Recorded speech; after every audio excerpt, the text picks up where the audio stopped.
Solution here, and welcome to a bit of DayZ Overwatch.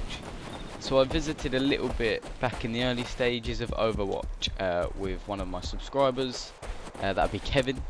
But after watching Frankie on PC in 1080p's latest DayZ video, episode 35, I believe it's called Stalker, I saw that he was visiting DayZ Overwatch, I believe, and it looked pretty awesome. So it pretty much inspired me to come jump on Overwatch again for a change.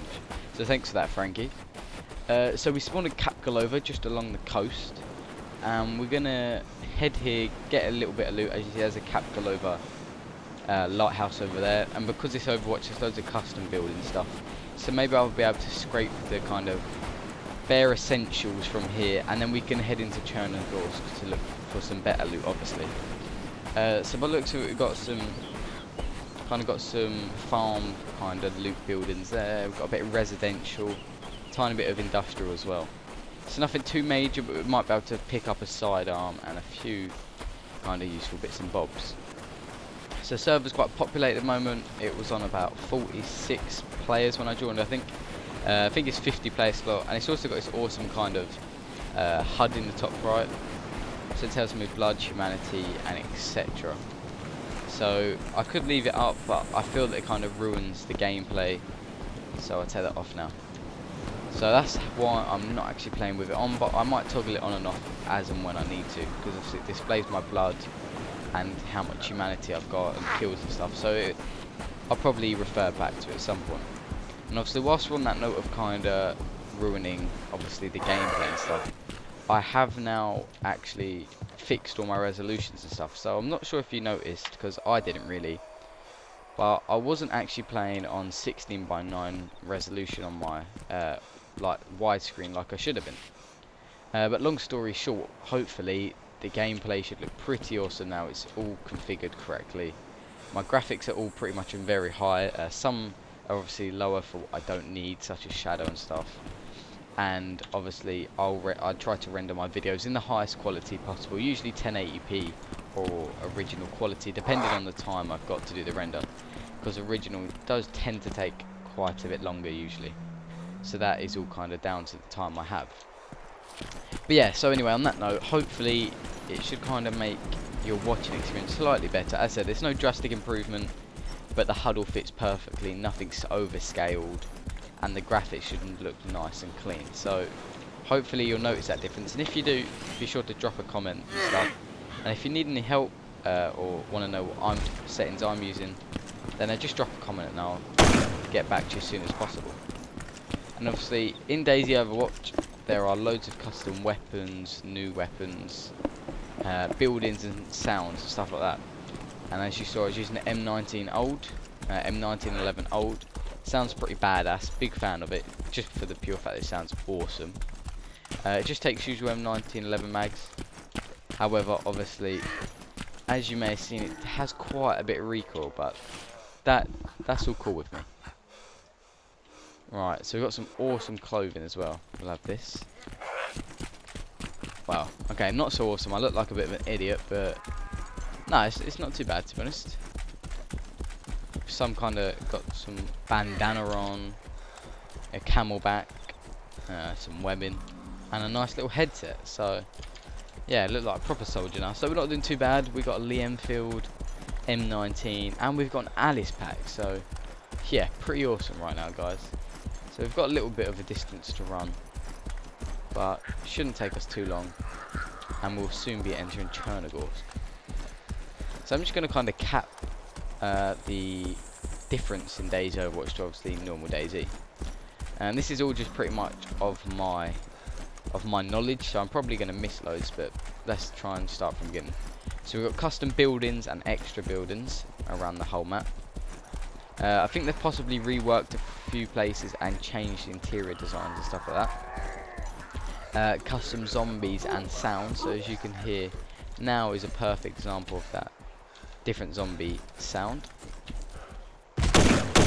And on that note, as you can hear, different weapon sounds as well. So they've changed a lot of the weapon sounds, and obviously all the new weapons have completely unique sounds that you've probably never heard before, which is also a cool feature. But I think reworking the current sounds for the weapons such as like the M19 and DMRs, they've really replaced them with some awesome ones. So they're kind of cool because you don't really expect the gun sound. So say you pick up an M16, you expect the usual sound, but when you shoot it, you're like, actually, no, I kind of prefer that a bit. So yeah, good job on that, the DayZ Overwatch team.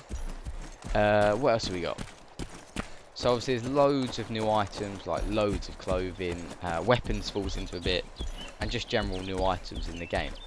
They've also removed a load of unuseful items such as like the flashlights and the toilet paper and the razors and tin cans and crap like that that's not really too useful. Which is always a nice addition because it means you come across more useful loot, and that loot pile isn't kind of wasted and is actually being utilised for something good. Is that a helicopter? That is definitely a helicopter. Sounds like it's around the Cherno vicinity, so we'll keep heading that way. Can we see Cherno yet? I'm not quite sure, but hopefully we should soon arrive there at our location. And I can only imagine that there's going to be plenty of PvP down there. And to be honest, I can't wait. I mean, I'm not going to lie, it's probably been a fair while since I last played DayZ. I went away for 2 weeks, and it's probably been, it's been about 2 weeks since I played, so I've warmed up a bit. I played a bit of DayZ and a bit of Breaking Point, which is also awesome, a few days ago, so I'm just kind of getting back into my DayZ role, as you could say, I guess.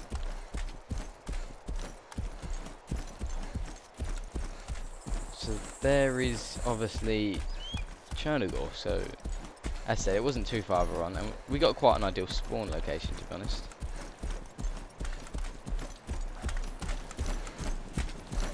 So the restart is actually in 13 minutes.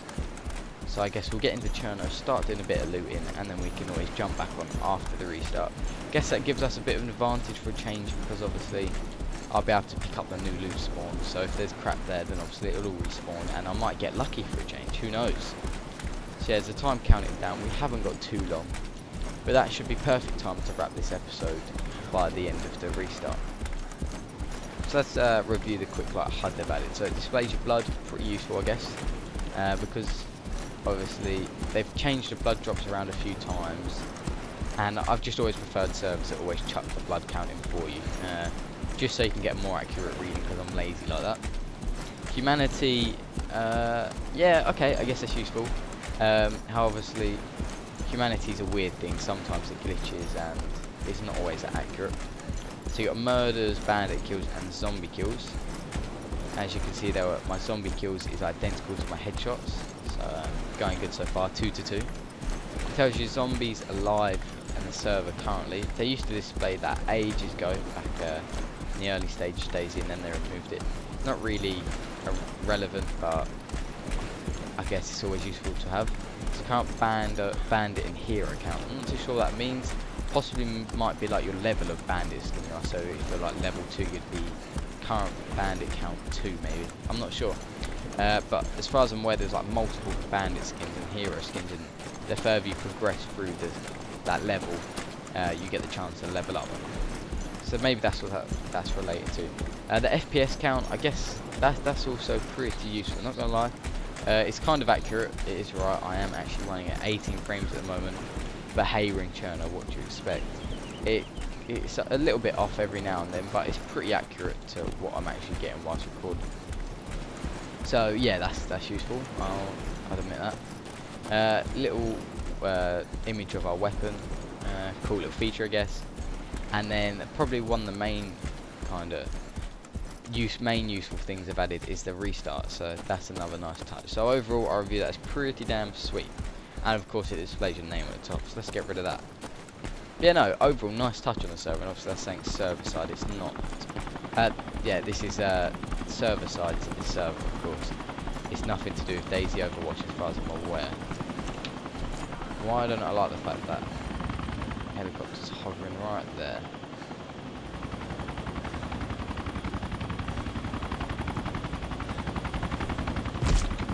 Looks like we've got a bit of company. Alright, so I'm not too sure what the zombie's doing.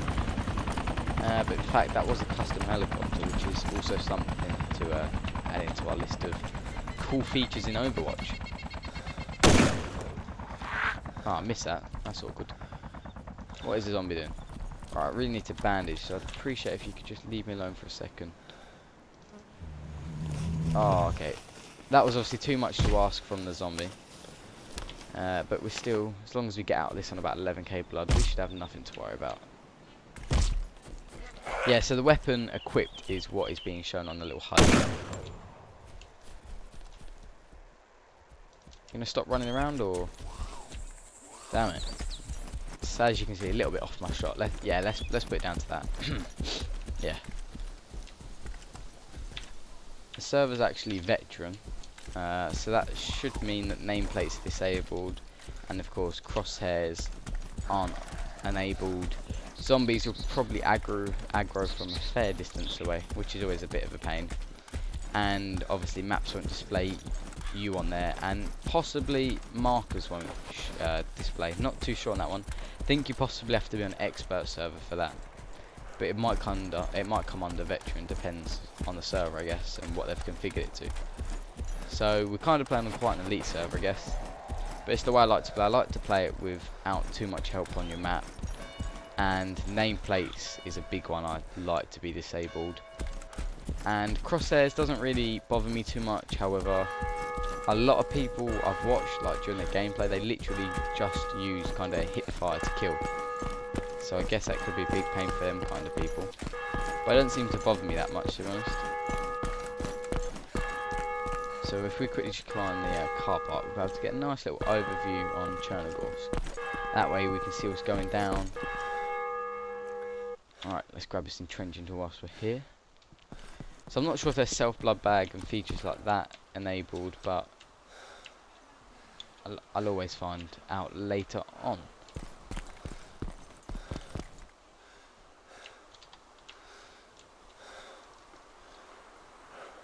Alright, so there's no one on top of the church. What about the industrial up there? Okay, so the two main kind of positions I should be worried about. No one's there, so that's always good, I guess. Yeah, no, it doesn't look too active around here. I'd imagine most people aren't around here now because obviously the restart is very soon. But I could be very wrong. But moving on to kind of the role of me, I guess, a little introduction to how I play DayZ. I've tried to play DayZ as a hero as such because that's the way the game's meant to be played, in my opinion. But obviously if I get shot at, then I'm obviously not going to still act friendly. I am just going to kind of retaliate and attempt to defend myself. And obviously, I guess I'll try to communicate with players for a change. However, it will probably and most likely end up with me end up with me trying to kill them. Purely because they won't listen to me and they'll try to kill me beforehand. And unfortunately that's DayZ for you, but sometimes you do meet some epic people and half an hour later they can actually betray you, as I found out very recently when playing. So I don't know, I guess it makes your game experience up really, whether you're a hero or a bandit. But after a while you just kind of learn to play as a bandit, I guess. It's kind of second nature. But then I guess you could just be a person who gets perfect kind of opportunities, and everyone you meet and encounter are perfectly friendly. But unfortunately I'm not one of them people. I always get the dickheads that shoot. Put it bluntly, that's pretty much how it rolls for me.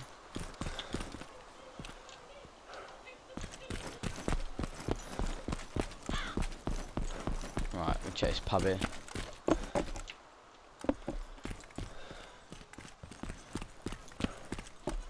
Okay, there doesn't seem to be much loot up here. It's always good. Alright, we'll head out of here. But the frame rate on the server seems to be pretty nice. I mean, I'm running on quite low frames, running 27. But that's expected in China. I'll probably run about 50, 60 if I left the area. But that's what the major cities do to your game, I guess. But it's really smooth, like server lag, nothing. So, yeah, impressed with that. Pretty awesome. And in fact, the UAZ's in its original spawn, so it's possibly something to look into, in fact. I could do with a vehicle.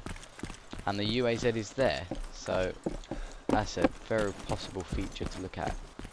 In fact, it's got 3 wheels as well.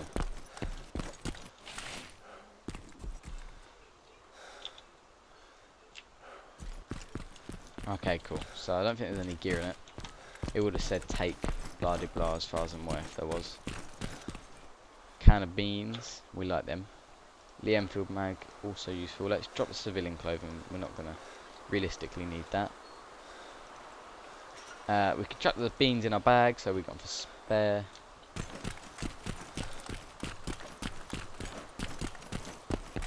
So first off, we've got a custom building right in the centre of China. That's a good example.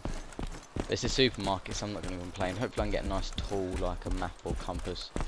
Would be rather useful.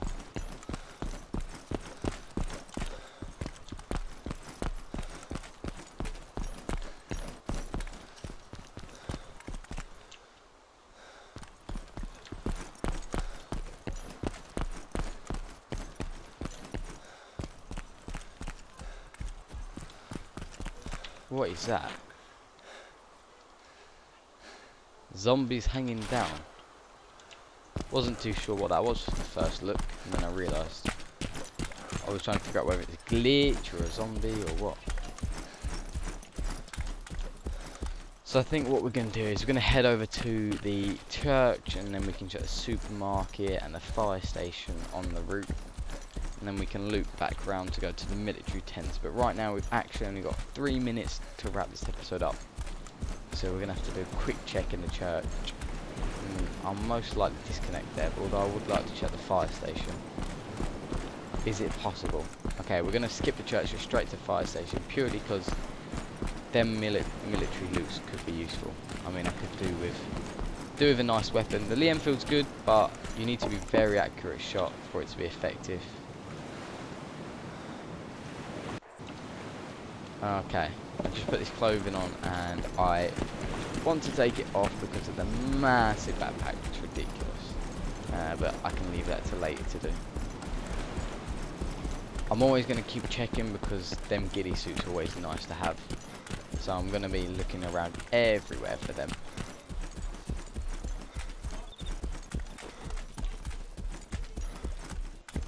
Alright, 2 minutes guys, we can do this. Yeah, I'll start wrapping it up as we loot this fire station, but thanks for watching guys, and obviously if you enjoyed this episode then don't forget to drop a like, because it kind of helps me get a rough idea like who's enjoying the series. I guess it's pretty much in the name. And drop a comment if you want to, let me know of any tips, or if you enjoyed the episode, or if you just want to generally drop a comment, feel free to. I usually reply as soon as possible, because I like to kind of keep in touch with my subscribers, or even if you're not a subscriber, then I'll still generally reply. And obviously if you haven't already, don't forget to subscribe, because I upload daily, and yeah, you get to see my other videos that I'll be bringing out, and hopefully you'll enjoy them as much as you hopefully enjoyed this one. So anyway guys, so we managed to get this awesome AMD 65. It's some kind of AKM variant rifle, looks pretty sweet, not gonna lie. We've actually got 1 minute till the restart, so we're going to sit in this corner here. And also I've got an MP5 silence in my bag. So far, overall, pretty awesome. Anyway guys, thanks for checking me out, and I'll see you in the next one.